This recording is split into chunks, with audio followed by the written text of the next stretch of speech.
মাঘী পূর্ণিমা তিথিতেও ভুল করেও মুখে তুলবেন না এই খাবারগুলি, নতুবা সারা বছর ভুগবেন কঠিন রোগ জ্বালা যন্ত্রণায়। সৌভাগ্য লক্ষ্মী হবে গৃহ ছাড়া। উপার্জনের অর্ধেকের বেশিরভাগটাই চলে যাবে চিকিৎসার পিছনে, অর্থাৎ ডাক্তারের পিছনে। থেকে ব্যয় হবে বেশি, অর্থ সঞ্চয় করতে পারবেন না। রাধে রাধে বন্ধুরা, আপনাদের সকলকে নতুন আরেকটি ভিডিওতে আরো একবার অনেক স্বাগত। আশা করি ঈশ্বরের কৃপায় আপনারা খুব ভালো আছেন এবং সুস্থ আছেন। চলছে মাঘ মাস, সামনেই আসতে চলেছে বছরের সর্বশ্রেষ্ঠ পূর্ণিমা তিথি, অর্থাৎ মাঘী পূর্ণিমা। বছরের আর অন্যান্য পূর্ণিমার থেকে মাঘী পূর্ণিমার মাহাত্ম্য ও গুরুত্ব একটু হলেও বেশি। এই পবিত্র পূর্ণিমা তিথিতে প্রায় প্রত্যেক হিন্দু গৃহস্থ বাড়িতে বাড়িতে মা লক্ষ্মী ও ভগবান নারায়ণের এই দিন বিশেষ পুজো আরাধনা করা হয়ে থাকে। এছাড়াও এই দিন রাধাকৃষ্ণ ও নারুগোপাল এবং সত্যনারায়ণ ভগবানেরও বিশেষ পুজো আরাধনা করা হয়। মঘা নক্ষত্র থেকেই মাঘী পূর্ণিমা শব্দটি এসেছে। সনাতন হিন্দু ধর্মে মাঘ মাসের এই পূর্ণিমা তিথি অত্যন্ত গুরুত্বপূর্ণ এবং পবিত্র একটি তিথি। তবে শুধুমাত্র হিন্দু ধর্মের মানুষের কাছেই নয়, বৌদ্ধ ধর্মের মানুষের কাছেও এই মাঘী পূর্ণিমা তিথিটি অত্যন্ত গুরুত্বপূর্ণ একটি তিথি। মাঘী পূর্ণিমা তিথিতে মা লক্ষ্মী ও ভগবান নারায়ণের বিশেষ কৃপা লাভ পেতে পরিবারের মঙ্গলের জন্য পুজো পাঠের সাথে সাথে সঠিক নিয়ম বিধিগুলোও মেনে চলা প্রয়োজন। শাস্ত্রে সংসারের মঙ্গলের জন্য বিশেষ পুজো পার্বণ ও পূর্ণিমা তিথিতে খাদ্য খাবারের কিছু বিধি নিষেধের কথা বলা হয়েছে, আর আমাদের সকলেরই কিন্তু সেই বিধি নিষেধগুলো মেনে চলা অত্যন্ত আবশ্যক। তাই বন্ধুরা, আজকের ভিডিওটিতে আমি আপনাদের সাথে শেয়ার করব মাঘী পূর্ণিমার এই পবিত্রতম তিথিতে ভুল করেও আপনারা কোন কোন খাবারগুলি একদম মুখে তুলবেন না, যার ফলে আপনাদের সারা বছর কিন্তু ভুগতে হবে রোগ ব্যাধি, পারিবারিক অশান্তি, বাস্তুদোষ ও আর্থিক সমস্যা। তাই আপনাদের সকলকে অনুরোধ করছি ভিডিওটি সম্পূর্ণ দেখার। সম্পূর্ণ ভিডিওটি দেখার পর কেমন লাগলো অবশ্যই কমেন্ট করে জানাবেন এবং কমেন্টে জয় মা লক্ষ্মীর জয় বা রাধে রাধে লিখতে একদম ভুলবেন না। ভিডিওটি ভালো লাগলে লাইক, শেয়ার ও নতুন বন্ধুরা প্লিজ চ্যানেলটি সাবস্ক্রাইব করে পাশে বেল বাটনটি অন করে নেবেন, যাতে আমার পরবর্তী ভিডিওর নোটিফিকেশন খুব সহজেই আপনাদের কাছে পৌঁছে যায়। আর যে সকল বন্ধুরা অলরেডি চ্যানেলটি সাবস্ক্রাইব করে পাশে আছেন তাদের অসংখ্য ধন্যবাদ। তো চলুন বন্ধুরা, আসা যাক মূল পর্বে। এবছর অর্থাৎ 2025 সালে মাঘী পূর্ণিমা তিথি শুরু হচ্ছে বাংলার 28শে মাঘ, ইংরাজির 11ই ফেব্রুয়ারি মঙ্গলবার রাত্রি 6টা 58 মিনিটে এবং পূর্ণিমা তিথি শেষ হচ্ছে বাংলার 29শে মাঘ, ইংরাজির 12ই ফেব্রুয়ারি বুধবার রাত্রি 7টা 9 মিনিটে। তাই উদয়া তিথি অনুযায়ী বাংলার 29শে মাঘ, ইংরাজির 12ই ফেব্রুয়ারি বুধবার দিনই পালিত হবে মাঘী পূর্ণিমা। পৌরাণিক কাহিনী থেকেই জানা যায় এই মাঘ মাসে সমস্ত দেবদেবীগণ পৃথিবীতে অবস্থান করেন। পবিত্র মাঘ পূর্ণিমা তিথিতে ভগবান শ্রীহরি বিষ্ণু স্বয়ং গঙ্গার জলে অধিষ্ঠান করেন। মাঘী পূর্ণিমা তিথিতে গঙ্গা স্নানের অত্যন্ত মাহাত্ম্য রয়েছে। এই পবিত্র পূর্ণিমা তিথিতে গঙ্গার জলে স্নান করলে সমস্ত পাপ বিনষ্ট হয়, সমস্ত রোগ থেকে মুক্তি মেলে এবং মোক্ষ লাভ হয়। আজকালকার দিনে প্রায় প্রত্যেক ঘরে ঘরে শারীরিক অসুস্থতা বেড়েই চলেছে। সারা বছর প্রত্যেক ঘরে ঘরে নানা রকম রোগ ব্যাধি, বিশেষ করে পেটের সমস্যা তো লেগেই রয়েছে। আমরা এই ব্যস্ততম দিনের সাথে তাল মেলাতে গিয়ে নানা রকম অস্বাস্থ্যকর খাবার গ্রহণ করে ফেলছি, আর তার ফলে পেটের সমস্যায় জর্জরিত হয়ে ছুটতে হয় ডাক্তারের কাছে। আমরা যদি প্রাচীন শাস্ত্র মতে নিয়ম বিধি মেনে খাদ্য খাবার গ্রহণ করি, তাহলে খুব সহজেই এই রোগ ব্যাধির প্রকোপ থেকে আমরা মুক্তি পেতে পারি। শাস্ত্র মতে ভোজনের কিছু নির্দিষ্ট প্রথা রয়েছে, যেমন হাত পা মুখ ধুয়ে পরিষ্কার জায়গায় শুদ্ধ চিত্তে ভোজন গ্রহণ করা উচিত। সর্বদাই পূর্ব অথবা পশ্চিম দিকে মুখ করে বসেই আহার গ্রহণ করতে হয় এবং পুত্র বর্তমান থাকলে উত্তরমুখী হয়ে এবং পিতা বর্তমান থাকলে দক্ষিণমুখী হয়ে ভোজন গ্রহণ করা উচিত নয়। তিথি হিসাবেও খাদ্য খাবারের বিধিনিষেধ রয়েছে, যেমন প্রতিপদ তিথিতে চাল কুমড়ো খেতে নেই, এতে অর্থহানি হয়। তৃতীয়াতে পটল খেতে নেই এবং চতুর্থীতে মূলো খেতে নেই। শাস্ত্র মতে অতিরিক্ত ভোজন করা একেবারেই নিষিদ্ধ করা হয়েছে। পেটে সামান্য জায়গা রেখেই ভোজন করা উচিত। কখনোই যানবাহনে, শ্মশানে, মন্দিরে চলতে চলতে বা দাঁড়িয়ে দাঁড়িয়ে, এছাড়াও শুয়ে শুয়ে বা বিছানায় বসে খাবার গ্রহণ করা উচিত নয়। তাছাড়াও ভেজা বস্ত্রে, অতিরিক্ত ভেজা চুলে, চর্ম আসনে, খুব সকালে বা সন্ধ্যায় এবং জুতো পরে কখনোই খাবার গ্রহণ করা উচিত নয়। খাবারের পাত্রে সামান্য উচ্ছিষ্ট রেখেই খাবার ত্যাগ করতে হয়, কিন্তু জল, দুধ, দই, ঘি, মধু, ছাতু, শাক নিজেরটা নিজেকেই গ্রহণ করতে হয়, উচ্ছিষ্ট রাখতে নেই। শাস্ত্র অনুযায়ী এই নিয়ম বিধিগুলি মানলে কিন্তু বন্ধুরা আমাদের খুব বেশি ডাক্তারের পিছনে অর্থ ব্যয় করতে হবে না। সারা বছর আপনি সুস্থ, নিরোগ, লাবণ্যময়, আকর্ষণীয় হয়ে থাকবেন।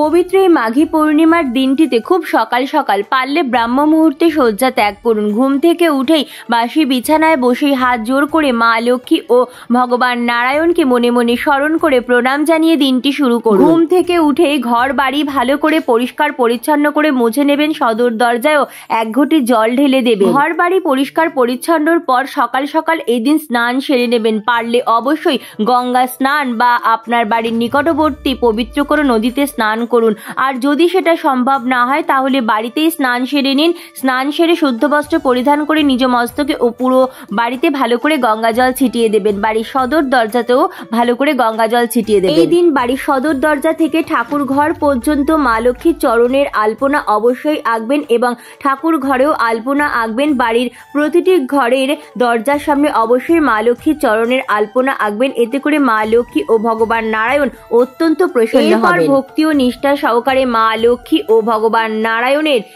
সাথে সাথে আপনার সিংহাসনের সমস্ত দেবদেবীর পুজো আরাধনা করে নেবেন। চলুন বন্ধুরা এখন জেনে নেওয়া যাক মাঘী পূর্ণিমার এই পবিত্রতম দিনে কোন কোন খাবারগুলি আপনারা ভুল করেও মুখে তুলবেন না, কাউকে দেবেনও না। সেটি হচ্ছে আমিষ জাতীয় খাবার। আমিষ জাতীয় খাবার বলতে মাছ, মাংস, পেঁয়াজ, রসুন, ডিম, মসুরির ডাল। এই দিন এরকম আমিষ জাতীয় খাবার বাড়িতে আনবেনও না এবং কাউকে দেবেনও না এবং রান্নাও করবেন না। এই দিন বাড়ির কোনো সদস্য যেন বাড়ির বাইরে গিয়ে আমিষ জাতীয় খাবার গ্রহণ না করে সেদিকেও নজর রাখবেন। পূর্ণিমা অমাবস্যা তিথিতে কিন্তু আমিষ জাতীয় খাবার একদম বর্জনীয়। পবিত্র এই তিথিগুলিতে আমিষ জাতীয় আহার গ্রহণ করলে জীবনে নেমে আসবে চরম বিপর্যয়, দুঃখ, দারিদ্রতা।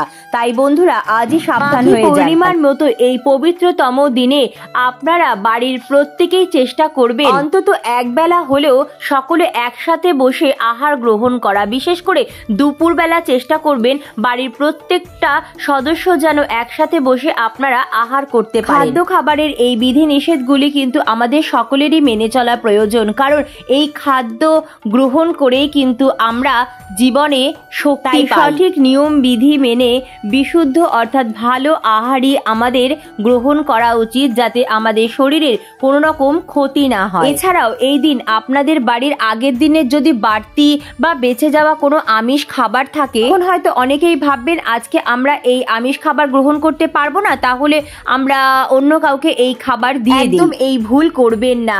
পবিত্র এই মাঘী পূর্ণিমা তিথিতে আপনারা ভুল করেও কিন্তু বাড়ির চৌকাঠ থেকে আমিষ জাতীয় খাবার কাউকে দেবেনও না এবং বাড়িতে আমিষ জাতীয় খাবার আনবেনও না। মাঘী পূর্ণিমার এই পবিত্রতম দিনে মা লক্ষ্মী ও ভগবান নারায়ণ আমাদের গৃহে আসেন।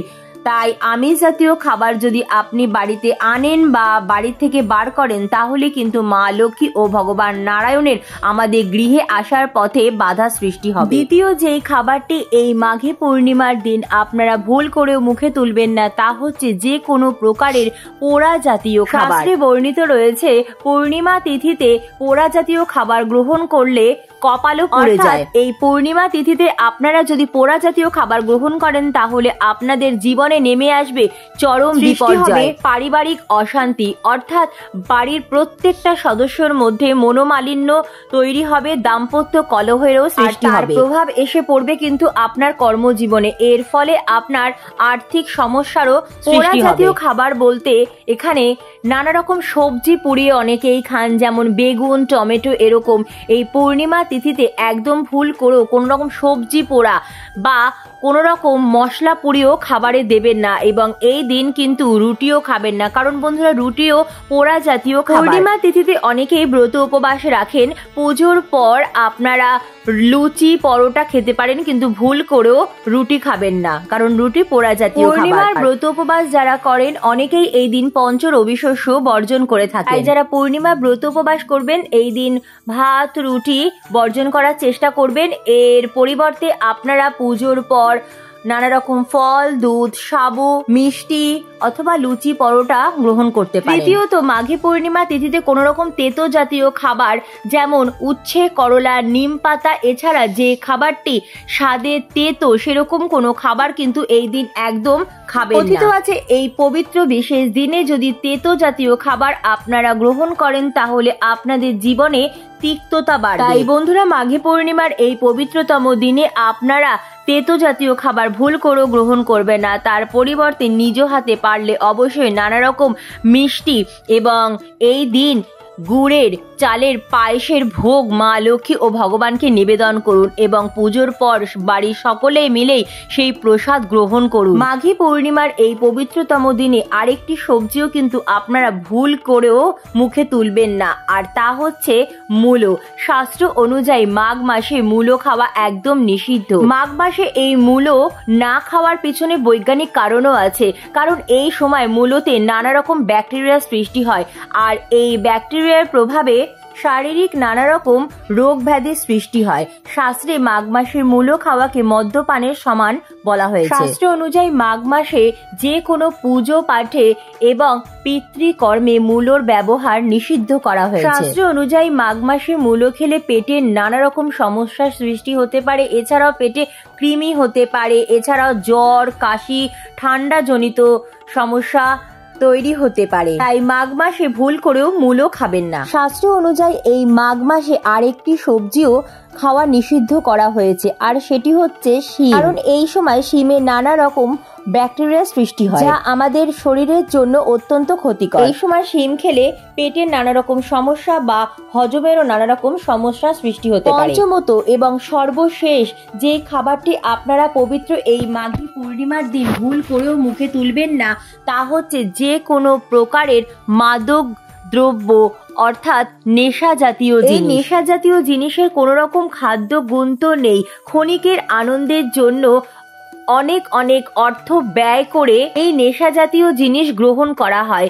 এতে করে শরীরের তো ক্ষতি হয়, তার সাথে সাথে অর্থেরও প্রচুর পরিমাণে ক্ষতি হয়, তার সাথে সাথে সৃষ্টি হয় পারিবারিক অশান্তি। তাই পরিবারের মঙ্গলের জন্য শুধুমাত্র মাঘী পূর্ণিমা তিথিতেই নয়, সদা সর্বদাই আপনারা নেশা জাতীয় জিনিস বর্জন করার চেষ্টা করুন। এছাড়া পূর্ণিমা তিথিতে চা কফি খাওয়াও বর্জন করার কথা বলা হয়েছে, কারণ চা কফির মধ্যে কোনো রকম খাদ্য গুণ নেই, শুধুমাত্র চা কফি খেতে আমাদের ভালো লাগে, অর্থাৎ আমাদের নেশার জন্যই আমরা চা কফি পান করে থাকি। তাই মাঘী পূর্ণিমার এই বিশেষ দিনে আপনারা অবশ্যই চেষ্টা করবেন চা কফি বর্জন করার। এই দিন যত বেশি সম্ভব পারবেন হরে কৃষ্ণ মহামন্ত্র জপ, হরিনাম সংকীর্তন, গীতা পাঠ, নানা রকম শাস্ত্র অধ্যয়নের মধ্য দিয়েই দিনটি কাটাবেন। এই দিন আপনার গৃহে আসা অসহায় গরিব দুঃখী মানুষকে নিজ সাধ্য সামর্থ্য মতো কিছু দান করুন অথবা তাদের কিছু খাওয়ান। এই দিন অসহায় গরিব দুঃখী মানুষকে তিল অথবা তিলের তৈরি নানা রকম মিষ্টি এছাড়াও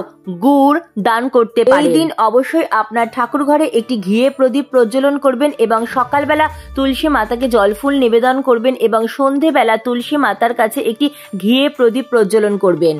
মাঘী পূর্ণিমার এই পবিত্র দিনে বাড়ির পরিবেশ ঠিক রাখবেন, বাড়িতে অযথা ঝগড়া বিবাদ কলহ অশান্তি করবেন না, বাড়ির বাইরে গিয়েও কোনো ব্যক্তির সাথে কোনো রকম তর্কে বা ঝুট ঝামেলায় জড়াবেন না। মনের ভক্তি ও নিষ্ঠা সহকারে এই দিন পুজো পাঠের সাথে সাথে সঠিক নিয়ম বিধি মেনে সৎভাবে ঈশ্বরের নাম করে দিনটি কাটান। অনেক অনেক ধন্যবাদ ভিডিওটি দেখার জন্য। রাধে রাধে।